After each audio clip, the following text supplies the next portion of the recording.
Currently we have about 4,500 commercial farmer members and as many as 14,000 communal farmers.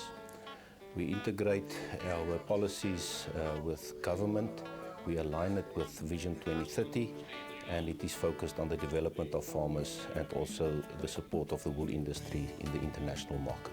The theme of our Congress this year is about the competitiveness of South Africa in the international market, but also the competitiveness of farmers in South Africa.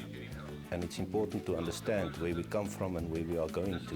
And we are looking at the political environment, the policy, legislation, and the environments that has an impact on farmers. That includes the production environment, where we also provide training and development. The NWGA has a production advisory service that provides training and development to communal wool sheep farmers and emerging farmers.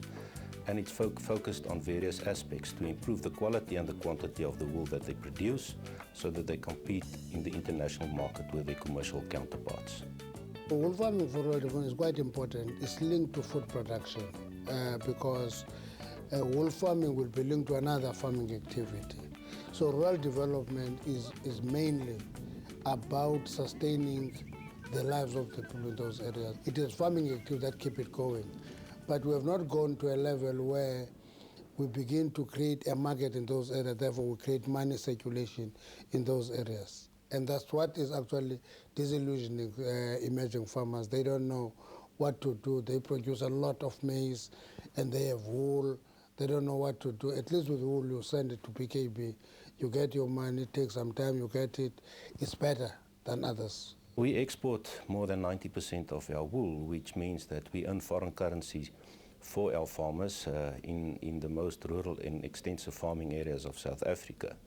And that creates an income to these farmers that has increased from 1997 from about 1.5 million rand to 113 million rand in the past season. And 113 million rand creates an opportunity for people to earn an income from wool and to spend it also in the local economies. So it really is a vehicle for socio-economic development in that sense, creating and developing the economies of rural South Africa. And it also obviously provides an income to rural households, an income which they didn't have many years ago.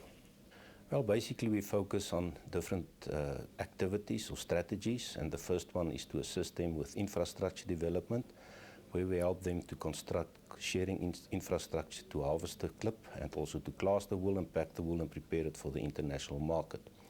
Secondly, we have a training and mentorship program to train farmers on the basic principles of wool sheep farming and to assist them to practice what they have been taught through mentorship, and that assists them to have knowledge and skills to produce wool that is acceptable in the international market. Then we also have a genetic improvement program. This program is about introducing quality rams into communal flocks on an exchange basis. We remove one homegrown ram and replace it with a quality ram so that the offspring of these rams are of better quality to produce better quality wool. Then we also look at resource management, where we assist them to manage their pastures and also to look at the establishment of pastures to improve the stock flow and fodder flow programs in these areas. And then finally, we also have, in terms of this development program, where we assist them to have market access. We introduce brokers to these farmers so that they can choose a broker of their choice, and the brokers will assist them to access the commercial market. The role of government in the emerging agriculture in the wool industry is vital for the empowerment of farmers and the genetic improvement and the disease control and the empowerment of the people, more especially capacity building. And there must be more involvement of the extension officers, more especially in our commodity group. Price of wool sometimes is good. It requires them to understand that market and not just sell every time they share. They must watch it, buy Farmers Weekly every week, check the fibers prices, and send your wool when price is good. And if they do that, it will contribute a great deal in rural development.